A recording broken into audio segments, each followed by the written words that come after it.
वालेकुम नाज़रीन, उम्मीद करते हैं आप सब ठीक होंगे। अभी हम आपको एसएफसी गैस की जो कि सल्फ़र हेक्साफ्लोराइड, इसकी प्रॉपर्टी और स्पेसिफिकेशन और इसका ड्यू पॉइंट, मेल्टिंग पॉइंट और बॉइलिंग पॉइंट, ये सब इंटरनेशनल इलेक्ट्रिकल कोड के मुताबिक अभी आपको स्टेप बाय स्टेप बताते हैं। तो चलिए अपनी वीडियो की तरफ आते हैं। जी, आप देख सकते हैं स्क्रीन पे जो कि पेरिस ने 1900 में लेबॉर्ट्री में इसको टेस्ट किया था, जो कि ये आइडेंटिफाइड हो गई थी। इसको पॉइंट व्यू किया गया था कि इंसुलेटेड के लिए हम इसको यूज़ कर सकते हैं इलेक्ट्रिकल मटीरियल में। फिर 1937 में जनरल इलेक्ट्रिकल कंपनी ने फर्स्ट रिलीज़ दिया इसको, एसएफ गैस को, जो कि इंसुलेटेड मटीरियल में यूज़ कर सकते हैं। तो सेकेंड वर्ल्ड वार के बाद यानी कि मिडिल ईस्ट में तो ये बहुत पॉपुलर हो रही थी इलेक्ट्रिकल सिस्टम में, जो कि अलाइड केमिकल, जो पनस्लेट और जो कि अमेरिकन इंडस्ट्री ने है, उन्होंने इसको यानी कि प्रोड्यूस किया कमर्शियल तौर पे 1948 में। फिर इसके बाद 1960 में सल्फर हेक्साफ्लोराइड जो कि हाई वोल्टेज के लिए बहुत पॉपुलर भी हो गई। आप देखेंगे कि ये इसको मैन्युफैक्चर किया यूरोप ने भी और अमेरिका ने भी, तो प्रोड्यूस किया बहुत हाई लेवल पे। और इसी पॉइंट के साथ साथ आप देखेंगे जो जब इनको ज़रूरत पड़ी हाई वोल्टेज के लिए, तो फिर पेरिस ने 1966 में प्लेस किया था हाई वोल्टेज के लिए, इंसुलेटेड सबस्टेशन के लिए। जब ये मार्केट में लॉन्च की गई मीडियम वोल्टेज के लिए, तो 1971 में फिर इस तरह इसका दरियाफ्त मिडिल ईस्ट में, जो कि इसके बहुत बड़े क्लाइंट हैं, जो एबीबी स्विट्ज़रलैंड और हांडाई कोरिया और अरीवा, जो कि इसके बहुत बड़े क्लाइंट हैं, मीडियम स्विच गियर में, हाई स्विच गियर में इसमें यूज़ करते हैं। जैसा कि आप स्क्रीन पे देख सकते हैं, सल्फर हेक्साफ्लोराइड यानी सल्फर जो एक है, हेक्सा 6 यानी 6 इसके फ्लोराइड है, यानी एक इलेक्ट्रॉन के ऊपर उसकी पावर जो है वो फ्लोराइड 6 है। और जो पहला ताकतवर जो इसका फ्लोराइड है वो 90 डिग्री के ऊपर है। तो आप ये देख सकते हैं स्क्रीन में, ठीक है। एसएफसी गैस जो कि आप स्क्रीन पे देख रही है कलरलेस है, यानी इसका कोई रंग नहीं है। ऑडरलेस यानी कि इसकी कोई स्मेल नहीं है। और केमिकल न्यूट्रल है, इसमें कोई केमिकल नहीं है। सेकंड पे चलते हैं जी। SFC gas is 5 multiply heavier than air, यानी कि ये हवा से 5 गुना ज़्यादा भारी होती है।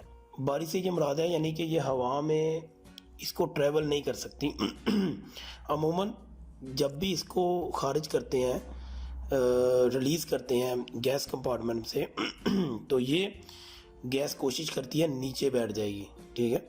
ये हवा में ट्रैवल आसानी से नहीं करती। उसके बाद इज़ नो टॉक्सिन, यानी कि इसमें कोई जहरीला मादा नहीं है। And has no dangerous component inside, यानी कि इसके अंदर कोई ख़तरनाक अज्जा नहीं है।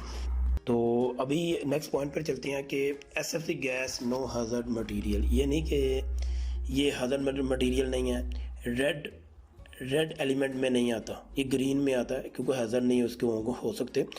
और आगे चलते हैं जी। SFC has not eco toxin potential, यानी कि ये माहौल में इसका कोई जहरीलापन नहीं है, ठीक है। उसके बाद चलते हैं कंडेंसेशन एट लो टेम्परेचर, जो कि यानी कि इसका दर्जा हरारत आब हवा से के मसले से, यानी कि अगर आप इसका दर्जा हरारत देखेंगे, जो इसका नुक्ता है लो टेम्परेचर का, वो 1.66 सेंटीग्रेड है, जो कि 35 फ़ारेनहाइट पे टेम्परेचर है, जो कि ये बहुत ज़्यादा लो टेम्परेचर है। उसके बाद देखते हैं कि SFC gas is potent green house, जो कि ये ग्रीन हाउस के लिए बहुत ही ताकतवर गैस है। ज़्यादातर आदमी ग्रीन हाउस गैसेस जानते हैं, लेकिन चलिए अगर आप नहीं जानते, मैं थोड़ा सा तारफ़ करवा देता हूँ आपको ग्रीन हाउस के बारे में। इसको बहुत ताकतवर ग्रीन हाउस गैसेस में क्यों कहा गया है। ग्रीन से आप समझते होंगे एक हेल्थी सिग्नल है, यानी कि जो हमारे एनवायरनमेंट के लिए ग्रीन हाउस गैसेस का होना बहुत लाजमी है।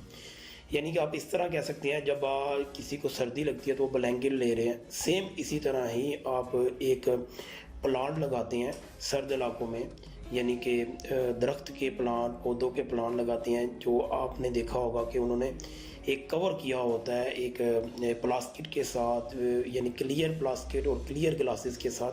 जो विजिबल जो शुआएं होती हैं सूरज की, वो तो एंटर हो जाती हैं, यानी ज़मीन के साथ रिफ्लेक्ट होती हैं, तो ये बैक नहीं जा सकती।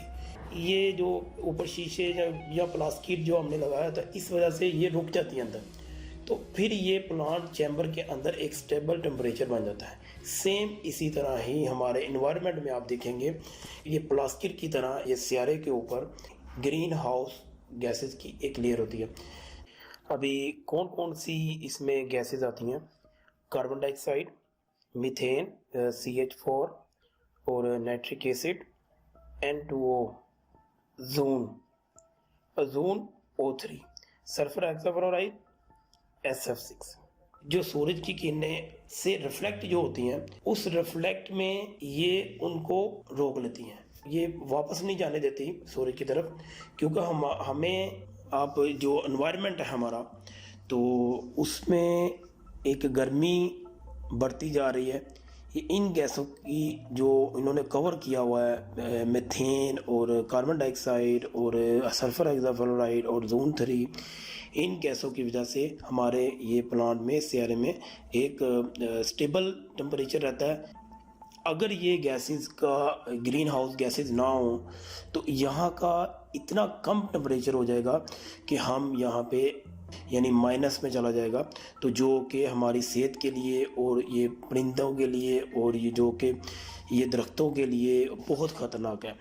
तो इसलिए अल्लाह ताला की नेमत से इसको टेम्परेचर को स्टेबल रखने के लिए ग्रीन हाउसेस। उसके बाद देखते हैं कि ग्लोबल वार्मिंग पोटेंशियल, जो कि 22,800 कार्बन डाइऑक्साइड से ज़्यादा होता है। यानी कि अगर एक कार्बन डाइऑक्साइड अगर आप 1% लेते हैं, तो एक के बराबर ये 22,800 की वैल्यू से ज़्यादा होता है। यानी अगर फॉर एग्जांपल आप कहते हैं कि 1 ईयर में कार्बन डाइऑक्साइड जो कि 2 वैल्यू है, अगर 2 को आप मल्टीप्लाई करेंगे तो इसके बाद आपको जवाब मिल जाएगा, ठीक है। तो इसलिए ये 22,800 की वैल्यू, इसका इतना डिफरेंट है कार्बन डाइऑक्साइड और SF6 गैस में। तो वार्मिंग एक रेड सिग्नल है हमारे लिए, हीट बढ़ती जाएगी, तो इसलिए हार्मफुल गैस भी कहा गया है। इसी वजह से इसमें तो हमारी बॉडी को इतना फर्क नहीं पड़ता कि सर्द इलाकों में तो ये तो बहुत ही अच्छा है, तो जो गर्म इलाके हैं उनके लिए बहुत प्रॉब्लम हो जाती है। आगे आते हैं, SF6 gas has excellent electrical characteristic and dielectric property. Dielectric property, जो कि आप जानते हैं कि डाइलेक्ट्रिक स्ट्रेंथ इसमें इतनी होती है कि आप अंदाज़ा लगाएं, आपका कॉन्सेप्ट इस तरह क्लियर कर सकते हैं कि अगर हमारी इंसुलेटेड एयर मानी गई है, ठीक है, हवा जिसको कहते हैं 2.2 गुना ज़्यादा है, यानी कि हायर देन है एयर से ज़्यादा। समझ गए मेरी ये पॉइंट को? आप समझे कि डाइलेक्ट्रिक स्ट्रेंथ, अगर आप इसकी डाइलेक्ट्रिक स्ट्रेंथ की बात करेंगे तो ये हवा से 2.5 गुना ज़्यादा होती है जी। अभी गैस की स्पेसिफिकेशन की तरफ आते हैं। SA से मुराद है, यानी कि 99.9% इसमें SF6 गैस है। आगे चलते हैं कि एयर, जो कि 1 kg के यूनिट के हिसाब से आप निकालेंगे तो आपको 2 ग्राम एयर मिलेगी इसमें। और आगे कार्बन टेट्राफ्लोराइड, जो कि 2400 मिलीग्राम यानी 2.4 ग्राम पर केजी इसमें ऐड है। और वाटर आप देखेंगे कि 25 मिलीग्राम इसमें वाटर आपको मिलेगा। मिनरल ऑयल 10 मिलीग्राम यानी 0.01 जो कि ग्राम पर केजी आपको मिनरल ऑयल। एक्चुअली ये वो ऑयल है जो कि हम पेट्रोलियम और गैसोलीन के प्लांट से जो खाम तेल पाया जाता है उसमें से हम निकालते हैं। ये बेज़ायका, बेरंग, इसका कोई कलर नहीं है, ठीक है, और ना इसका कोई जायका है। ये वो खाम ऑयल से निकलता है, यानी कि ये ड्राई स्किन के लिए भी बहुत ज़्यादा यूज़ होता है, लेकिन लेकिन आपने ड्राई स्किन के लिए इसको यूज़ नहीं करना मिनरल। तो आगे आता है total acidity express as HF। Hydrofluoric acid 1 milligram, यानी कि मिलीग्राम को हम ग्राम में कन्वर्ट करेंगे तो 0.001 ग्राम पर केजी आपको ये मिलेगा। और आगे इसका देखते हैं फार्मूला जो SF6 गैस है, मोल में आप देखेंगे इसका वेट तो 64.0660 है। तो आईडी नंबर इनकी ये आईडी है और केस नंबर आप देख लें, हज़ार क्लास नॉन फ्लेमेबल गैस है, यानी कि इसको आग वगैरह नहीं लिखते। तो इसको लेस देन 50 सेंटीग्रेड के ऊपर रखना है, ठीक है, इसको आप अबव भी नहीं रख सकते। और ये वाल है, ये सिलेंडर का वाल होता है, किस टाइप का लगा हुआ है, ये जब आपको फिलिंग करवाएंगे उसी वक्त इसके बारे में बता देंगे। जी यहाँ पे मैंने आपको ये पॉइंट बताना था कि मेल्टिंग पॉइंट इसका देखिए 50.7 सेंटीग्रेड है, ठीक है, ट्रिपल पॉइंट, यानी इसका जो मेल्ट पॉइंट है वो आपको -50 है। और बॉयलिंग जिसके ऊपर बॉयल होना है, ठीक है, तो बॉयल का जो है वो 64 पॉइंट ये है, ठीक है। और ड्यू पॉइंट देखें, ड्यू पॉइंट आप जानते होंगे, तो कुछ यूज़र जो नहीं जानते उनके लिए मैं ये भी पॉइंट क्लियर करवा देता हूँ। ड्यू पॉइंट से मुराद आप कहते होंगे ड्यू तो शबनम होती है, यानी कि शबनम के जो कतरे गिरते हैं, औसत जिस टेम्परेचर पे बाग के ऊपर अक्सर आप सुबह सुबह जाएंगे तो शबनम के कतरे वो क्या नाम है, शबनम की नमी जो बाग के ऊपर गिरी होती है, हल्का का पानी होता है, उसको हम ड्यू पॉइंट कहते हैं। और इसके ऊपर पानी जो आएगा इस क्या नाम है SF6 गैस के ऊपर, जब नमी आ जाएगी, नमी जो आएगी, जो पानी आएगा वो -5 सेंटीग्रेड से लेके अप टू 20 सेंटीग्रेड, यानी कि माइनस में जब टेम्परेचर चला गया तो फिर यहाँ इसके ऊपर बबल आना शुरू हो जाएंगे पानी के, तो जो कि बहुत डेंजरस है, ठीक है। तो इससे बेहतर है हमने इसलिए इसको 20 से 30 सेंटीग्रेड हमने स्टेबल स्विच गियर को रखना होता है, इसी वजह से।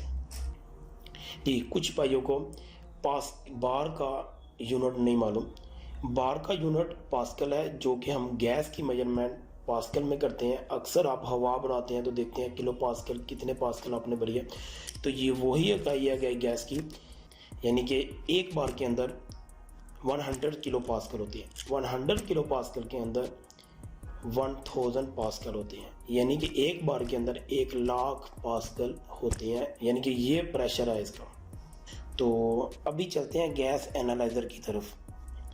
गैस एनालाइज़र एक्चुअली क्या करता है, गैस टेस्ट करता है ड्यू पॉइंट कितना है, पार्ट पर मिनिमम वॉल्यूम कितने है, ह्यूमिडिटी कितनी है, ठीक है, और SF गैस वॉल्यूम कितना 100% है, 90% है SF गैस, इसमें कोई और गैस मिली है, क्योंकि ये गैसों का मजमूआ है। इसको एक फार्मूले के तहत इसको SF गैस को बनाया गया। अगर कोई फॉर एग्जांपल हाइड्रोफ्लोराइड एसिड गैस ज़्यादा होगी तो हमारी SF गैस में प्रॉब्लम आ जाएगी, तो इसलिए इसको एक फार्मूले के तहत इन्होंने बनाया। तो अभी आपको ये भी बता देते हैं, फोर्स पॉइंट, ये वो पॉइंट है ड्यू पॉइंट, गैस जो टेस्ट की थी अभी कुछ ही दिनों हमने गैस टेस्ट की है पहले, तो उसका जो पॉइंट आया था 43.8 माइनस, ठीक है, तो एक्सेप्टेबल है, ओके है ये जी। ह्यूमिडिटी जो है वो 82.60 यानी कि पॉजिटिव में है, पार्ट पर मिलियन बाय वॉल्यूम है, यानी कि हम इसको पार्ट छोटे छोटे जो ज़रात होते हैं हम उस ज़रात के तहत ये गैस एनालाइज़र के थ्रू जबकि चेक करते हैं ये ह्यूमिडिटी हमारे कितनी है। ज़ाहरी बात है, आप भी जानते हैं कि ह्यूमिडिटी अगर ज़्यादा होगी तो फोर्स पॉइंट ड्यू पॉइंट भी ज़्यादा हो जाएगा, यानी कि एक्सेप्टेबल है। स्विच गियर का जो है वो टेम्परेचर यानी कि 30 ओके है, यानी कि ज़्यादा माइनस में नहीं जाने देना, अबव रहने देना है इसको। तो सेकंड नंबर पे है जी वॉल्यूम SF6, यानी कि ये फार्मूले के मुताबिक SF गैस पूरा 100% है, 99 पॉइंट भी नहीं आई, ये ओके है, ये एक्सेप्टेबल है। और इसके वेसल प्रेशर जो अभी कंपार्टमेंट में चल रहा है 4.52 ये बार प्रेशर मौजूद है इस कंपार्टमेंट के अंदर। ये गैस एनालाइजर होता है जिसके तहत हम गैस टेस्ट करते हैं, इसकी प्योरिटी टेस्ट करते हैं, इसकी एक्सपायर हो गई है गैस, अगर ये एक्सपायर हो जाएगी तो आप ये रेशो नहीं मिलेगी उसमें। जी, इसमें हमने आपको गैस कैसे फिलिंग करनी है उसके बारे में नहीं बताया।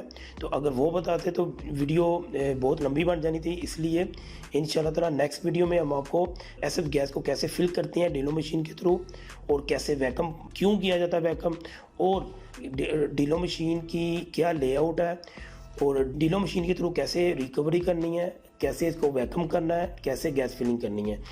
तब तक के लिए अल्लाह हाफ़िज़। अगर आपको वीडियो अच्छी लगे दोस्तों में शेयर कर दें, ताकि जो इस फील्ड को अच्छी तरह समझना चाहते हैं तो उनके लिए आसानी पैदा हो।